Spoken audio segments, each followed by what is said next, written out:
Praise the Lord. प्रभु को महानमर धन्यवाद दिए। प्रभु आउ थे गोटे सुंदर सुजोग देते चरण तल बसी वाक्यर किसी विषय आलोचना करने। वर्तमान वाक्य को जीवा पूर्व गोटे मिनिट प्रभु को चरण तल को जीवा। धन्यवाद धन्यवाद धन्यवाद धन्यवाद धन्यवाद दूची प्रभु, तो महानमर धन्यवाद दूची। मो भले अयोग्य को तुम्हें आउ थे गोटे सुंदर सुजोग देचे तुम वाक्यर किसी विषय आलोचना करने। प्रभु तो अयोग्य पापी तथापि तुम्हें अनुग्रह कर धन्यवाद दूची प्रभु।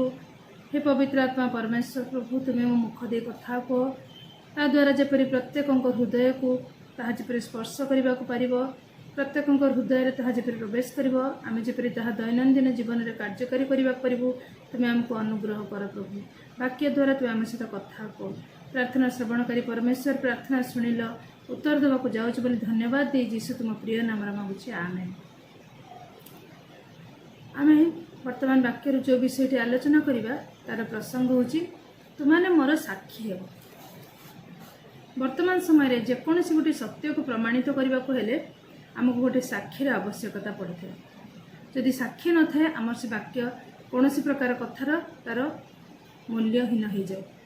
साक्षी नथिले बा साक्ष्यदान प्रमाण नथिले कोर्ट कचेरी क्षेत्र में साधारण क्षेत्र में कहीं से कथा को विश्वास करती नहीं।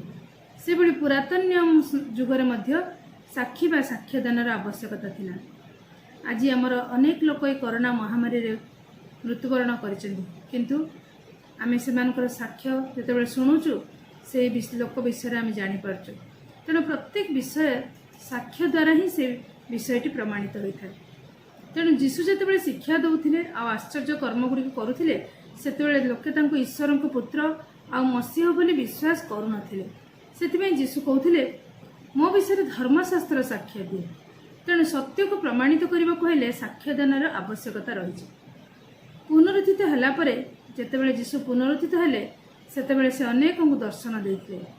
प्रेरित 1:8 एभली भाव लिखा जाए, किंतु पवित्र आत्मा तुमको ऊपर अवतीर्ण हुए तुमने शक्ति प्राप्त हेब आउ जेरूशलेम समस्त जिहुदा प्रदेश और समीरण पुणी पृथ्वीर प्रांत पर्यंत सुधा मोर साक्षी हेब। तेणु एठारे प्रत्येक विषय निमंते गोटे साक्षीर आवश्यकता रही है। तेणु प्रभु जीशु शिष्य मान को कहले तुमने मोर साक्षी। से क्यों विषय को लक्ष्य करके कही से कौन लोक मैंने जीशु को जानी नथिले। जीशु जे जोसेफ आ मरियम को पुत्र एक से समस्त जानी थे। तांकर जन्म बेथलेहेम रे से नाजरीतर लालित पालित होते सबू कथा जानी थे। किंतु से जे ईश्वर को पुत्र आ स्वयं ईश्वर और जगतर एकमात्र परित्राणकर्ता एक कथा से माने जानी नथिले। तेणु जीशु से कहले शिष्य मान को कहले तुमने मोर साक्षी हेब। तुमने को विषय मोर साक्षी हेब बोली कहले 3टी विषय तुमने मोर साक्षी हेब। गोटे हूँ जन्म विषय साक्ष्य देव, द्वितीय मृत्यु विषय साक्ष्य देव, तृतीय पुनरुत्थान विषय साक्ष्य देव। जन्म विषय कौन साक्ष्य देव? जीशु जे बेथलेहेम ग्राम रे जन्म ग्रहण करथिले, दाऊद वंश रे जन्म ग्रहण करथिले, तांका पितामाता जे जोसेफ और मरियम एक कथा लोक माने सब जानिथिले। समस्त आमे ए विषय जानिछु भल भाबरे, किंतु जन्मर तात्पर्य विषय जानि नथिले।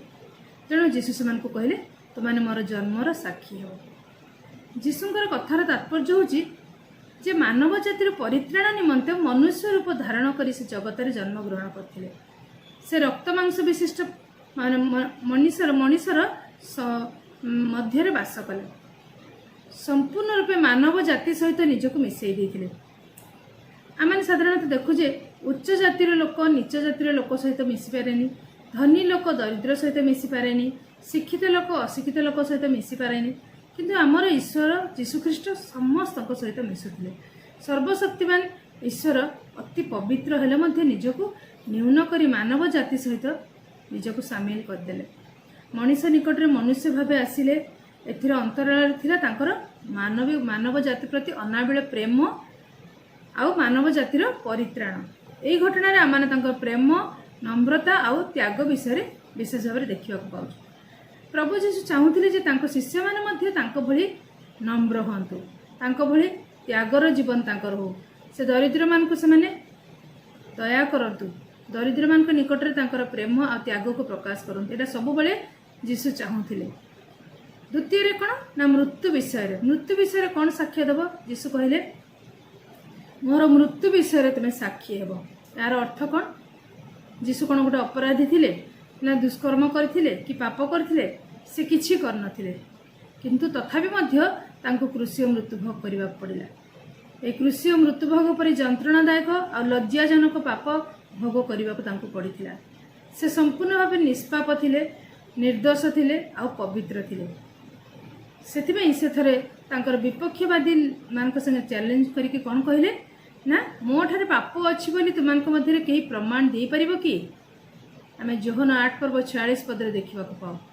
तेणु आम देखुचे तांको जीवन संपूर्ण भाव निष्पाप निर्दोष और पवित्र थिला। तेबे से मृत्युभोग कले कहीं कारण केवल आमर मानव जातिर उद्धार साधन पाई से मृत्युभोग कले। तेणु मानव जाति पाप करिबार तार फलस्वरूप मानव जाति ही मृत्युभोग करबा कथा किंतु प्रभु जीशु आमको प्रेम करुथुवारु से आम पई मृत्युभोग करी निजको समर्पण करदेले। शिष्य मानकु से सेथिपई कहिले तुमाने मध्य अन्य मानक निमंते दुख भोग करिवो ताले तुमाने मोर शिष्य बोली प्रमाणित हेबो। तृतीय रे पुनरुत्थान विषय कौन साक्ष्य देले ना प्रभु जीशु मृत्युभोग कले सत्य किंतु तृतीय दिवस रे से पुनरुत्थित हेले। से जे मृत्यु को जय करी पुनरुत्थित हेले तार प्रमाण होची कोन ना तांकर धर्मशास्त्र जो भविष्यवाणी गुडी को लिखाई आ तांकर उन्मुक्त कबर आ से शिष्य मान को अनेक थर दर्शन देथिले पुणी शिष्य मान सहित भोजन करथिले। प्रभु जीशु पुनरुत्थान द्वारा जगतर समस्त पाप परीक्षा प्रलोभन आ मृत्यु उपरे से विजय लाभ कले। शैतान उपरे जीशुंकर विजय तांकर पुनरुत्थान द्वारा प्रमाणित है। जीशु चाहूथिले जे जदि तांकर शिष्य माने मध्य तांको परि समस्त प्रकार पाप परीक्षा प्रलोभन और मंद शक्ति उपरे विजय हासिल करिवे ताहाले ताहा जीशुंक सपक्ष रे उपयुक्त साक्ष्यदान हेबो। तेबे जीशुंकर जन्म मृत्यु पुनरुत्थान रे साक्षी हेबा पई पवित्र आत्मा को शक्ति साहाय्य चालना आवश्यक। सेथिपई से कहिथिले तुमने अल्प दिन उतारे पवित्र आत्मा पूर्ण होब आ जेरूसलम यहूदा प्रदेश समीरण और पृथ्वीर प्रांत पर्यंत सुधा मोहर साक्षी हेब। जीशुंकर साक्ष्य द्वारा तो से जे मसीह समग्र जगतर जो उद्धारकर्ता ता प्रमाणित करथिले। से भली आद्य मंडली ख्रीस्टियान माने मध्य तांको जीवन द्वारा जीशुंकर साक्ष्य बहन करथिले। आद्य मंडली जने ख्रीस्टियान भौणी को विषय आम साक्ष्य सुनिबा।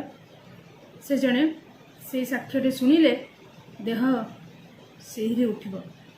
आद्य मंडली जने भौणी जीशुख्रीष्ट को प्राणकर्ता रूपे ग्रहण करथिले।